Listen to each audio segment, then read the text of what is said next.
Сәлем барлықтарыңызға, сіздермен бүгін өте дәмді және тез жасалатын балықтың жасалу жолын көрсететін боламын.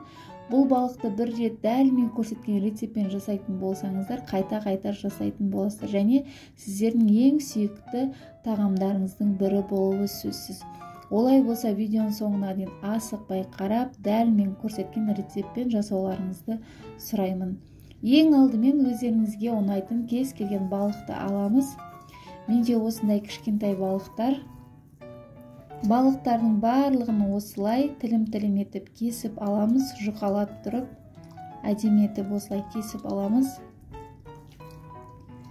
Енді осыған тек қана бір ғана зат, тұз саламыз. Басқа бізге ешқандай дәмдеуіштер керек емес. Балықтарымызды осылай жақсылап біркелкі етіп тұздап алатын боламыз. Тұздап алғаннан кейін жарты сағатқа қойып қоясыздар. Бізде тұзы жақсылап сіңу керек.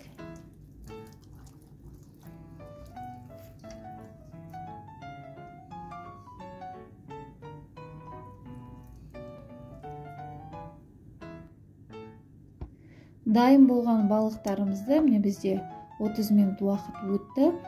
Бір ғана зат осылай ұнға былғап аламыз, екі жағын. Өте көп былғамайсыздар. Осылай дәл видеода көрсеткендей етіп жасап аласыздар.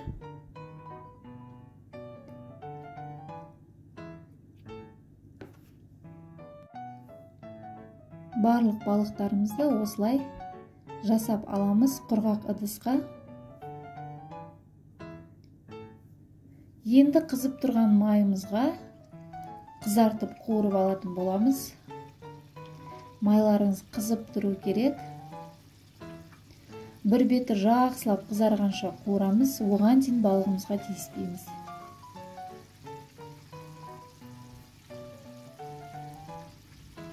Өте дәмді балық болады. Дәл мен көрсеткен рецептпен жасап көріңіздер.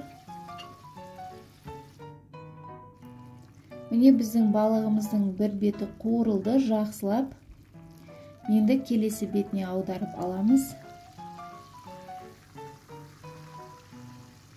Дәл осылай екі жағын бірдей қызартып аламыз. 2-3 минуттан бір жағын қуырасыздар. Келесі бетінде дәл солай 2-3 минут жақсылап қуырып аласыздар.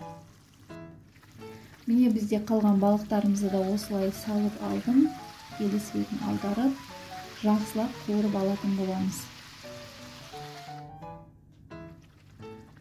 Міне біздің балықтарымыз дайын, өте әдемі көрінеді.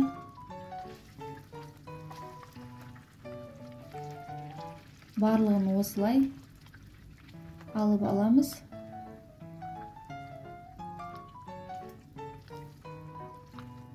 Әдетте балықты ұнға былғап, одан кейін жұмыртқа, сүтке салып қуырып жатады. Ал мына рецептпен жасасаңыздар, өте дәмді болып шығады балықтарыңыз. Қалған балықтарымызды дәл солай қуырып аламыз. Көп майдың да қажеті жоқ. Міне біздің балықтарымыз дайын, барлығын қуырып алдық. Дәмі ерекше дәмді болып шықты. Үстіне осылай пияздарымызды салып, дастарханымызға тартсақ болады. Міндетті түрде дәл осы рецептпен жасап көріңіздер. Қараңыздар, орталары қандай әдемі болып піседі.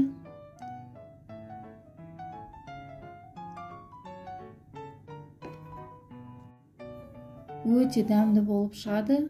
Міндетті түрде жасап көріңіздер.